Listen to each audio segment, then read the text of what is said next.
छतरपुर जिले की राजनगर तहसील के एसडीएम प्रशांत अग्रवाल पर तहसील परिसर में वकीलों और आम नागरिकों ने मिलकर उनके खिलाफ आरोप लगाए हैं। बता दें कि वकीलों का कहना है कि एसडीएम न तो चैम्बर में बैठते हैं, न समय पर मामलों की सुनवाई करते हैं और न ही सीमांकन जैसे जरूरी मामलों पर ठोस कार्रवाई हो रही है।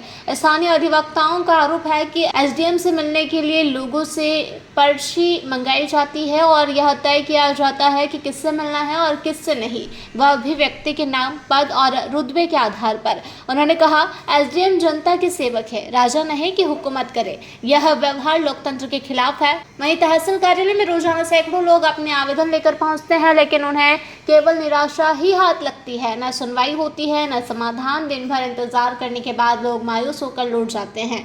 नागरिकों का कहना है कि प्रशासनिक कार्यों में लापरवाही के कारण जनता को भारी परेशानी झेलनी पड़ रही है। वकीलों और नागरिकों ने प्रशासन से मांग की है कि एसडीएम की कार्यशैली की जांच की जाए और तहसील कार्यालय की व्यवस्था में सुधार लाया जाए। क्या नाम है आपका? एडवोकेट अरुण उपाध्याय।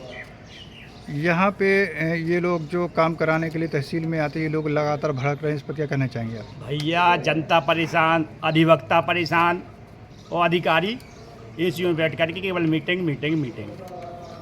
जनता के काम के लिए यहाँ एसडीएम तहसीलदार नियुक्त हुए हैं कि मीटिंग भर करने के लिए नियुक्त हुए हैं। लोगों के समय पे सीमांकन नहीं हो रहे, लोगों के समय पे नामांतरण नहीं निपट रहे, लोगों के समय पे यहाँ अपीलें नहीं सुनी जा रही हैं। पेशियों की जगह केवल मीटिंगें जनता को मिल रही हैं। हर बार मीटिंग पेशी बढ़ा दी जाती है, डेस्क पे एसडीएम साहब को बैठने का समय नहीं रहता है। आखिर ऐसे कहाँ व्यस्त रहते हैं? ना कोई पूछने वाला है ना कोई सुनने वाला है। जनता आती है, दिन भर धूप में पैसा खर्च करके वो वापस चली जाती है। ये लोग जो भटक रहे हैं, इनका क्या काम था? ये तिवारी जी हैं, इनका डहारा में जो बांध बना है, इधर इनकी ज़मीनें गई हैं। सबको प्लॉट वहाँ आवंटित किए गए हैं, इनको भी प्लॉट आवंटित किए गए थे। एसडीएम साहब ने कहा था कि दूसरे दिन आना आप, तब से दूसरा दिन नहीं आया कि एसडीएम साहब इनको मिले हों। केवल एसी कमरे में बैठ करके बातें मार देना कि 2 दिन बाद आ जाना, 3 दिन बाद आ जाना। लोगों की समस्याओं के लिए आप बने हो, आप पर्ची सिस्टम चलाते हो कि जनता आएगी, पर्ची देगी, पर्ची के बाद आप बुलाओगे नहीं। आप सीएम से बड़े पर्ची चलाने लगे। अगर एसडीएम पर्ची पे लोगों से मिलेगा, जो जनता का सेवक है, तो जनता किसके पास जाएगी? फिर पर्ची दे के आएगी जनता वहाँ। फैसले एक भी हो नहीं रहे। हमने कहा ना कि वकील परेशान, जनता हैरान। और एसडीएम साहब, पटवारी साहब मीटिंग में व्यस्त। कितने दिन बैठते हैं एसडीएम साहब? या कोई पूछने वाला नहीं है। महीनों यहाँ पेशियाँ नहीं हो रही। पक्षकार वकीलों के प्राण खाते हैं कि ये वकील साहब क्या कर रहे हो और वकील साहब क्या करें। हमारा सीधा निवेदन ये है कि उनको पर्ची सिस्टम बंद करके एसीओ में बैठ करके जनता के बीच में डेस्क पे बैठना चाहिए। आज लगभग 6 महीने हो गए एसडीएम साहब को बैठे हुए। यहाँ बताएं कितने फैसले किए इन्होंने, कितनी अपीलों का निराकरण किया, कितनी नई अपील यदि आपको पेश करनी है तो महीनों दर्ज नहीं होती हैं, कंप्यूटर पर दर्ज नहीं होती हैं।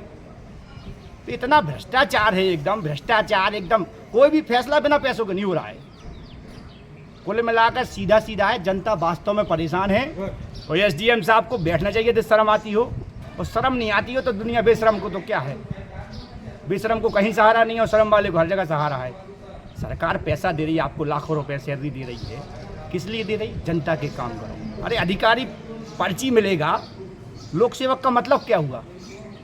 मेरा आपके चैनल के माध्यम से निवेदन है जिले के कलेक्टर महोदय से कि ऐसे एसडीएम को या तो कह दिया जाए इनको समय नहीं है, तो कहीं जाके जहाँ ऐसा काम होता हो वहाँ इनको भेज दिया जाए, या फिर यहाँ के ना तो इनके अधीनस्थ कर्मचारी इनकी सुनते हैं। मेरा खुद व्यक्तिगत सीमांकन का एक विषय है और मैं जन सुनवाई में कलेक्टर साहब ने कहा फ़ोन करके विशेष, एडीएम साहब ने कहा विशेष, तो आज तक कान पे जू नहीं रह रही साहब लोगों की। कुल मिला के तेल डाल करके मीटिंग में व्यस्त है। किस बात की मीटिंग? आखिर काहे की मीटिंग? ये फिर रहे, भटक रहे, हम लोग भटक रहे, वकील भटक रहे, जनता भटक रही, तो काहे के लिए है अधिकारी? ये बताएं ना भैया, काहे के लिए बैठे हो आप? इनकी जिम्मेदारी भी तो नियत होनी चाहिए जनता के साथ साथ। हमारा सीधा है, इनको काम नहीं है तो कलेक्टर साहब इनको कहीं और भेजें, किसी काम वाले एसडीएम साहब को यहाँ भेजें। क्या नाम है आपका? अशोक तिवारी। कहाँ के रहने वाले हैं? डहारा। किस काम को लेकर आप यहाँ पहुँचे थे? हमारे प्लाट हैं, कम से कम 8-10 साल से मिल नहीं रही, इसलिए हम बार एसडीएम साहब ने बुलाया था 2 दिन पहले कि तहसीलदार आएंगे, मिलेंगे। वो आज तक मिलती नहीं। 2-3 दिन आए, फिर नहीं मिले। मैंने आज फिर आए।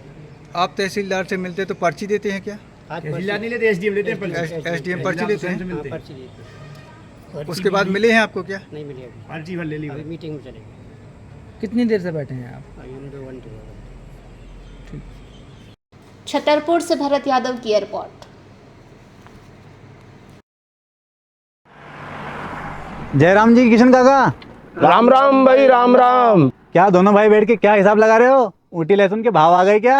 अरे नहीं रे दादा, ये अपना रमेश नया मकान बनाने के लिए लोन ले रहा है। हिसाब किया तो पता चला कि लोन का पैसा तो ईंट और रेती में ही पूरा हो जाएगा। और अभी तो सीमेंट लानी है, सलिया लाना है, और तो ठेकेदार को भी पैसे देने हैं। मेरे तो कुछ समझ में ही नहीं आ रहा कि कैसे बनेगा मेरा नया मकान। अरे किशन काका, कहाँ इन रेत सीमेंट और लाल ईंटों के चक्कर में पड़ रहे हो? मेरी बात मानो तो अपने घर को बाबजी एएसी ब्लॉक से बनवाओ। इसमें ना सीमेंट और रेत की जरूरत होती है, ना ही तराई करने की झंझट। और लाल ईंटों के मुकाबले आपका मकान काफी तेजी से बनकर तैयार हो जाएगा। इससे आपके पैसे तो बचेंगे ही, साथ ही मजबूती ऐसी कि सालों साल देखने की जरूरत नहीं। और इससे आप अपना मकान ही नहीं, कुएं और खेत की बाउंड्री वॉल भी बनवा सकते हो, जिससे रोजड़ों की समस्या भी खत्म हो जाएगी। वाह भाई, ये तो कमाल की चीज है। फिर तो मैं अपना घर बाबजी ब्लॉक से ही बनवाऊंगा। और मैं अपने खेत की बाउंड्री वाल। ज्यादा जानकारी के लिए स्क्रीन पर दिए गए नंबर पर अभी कॉल करें। बाबजी एएसी ब्लॉक्स, स्टील से मजबूती।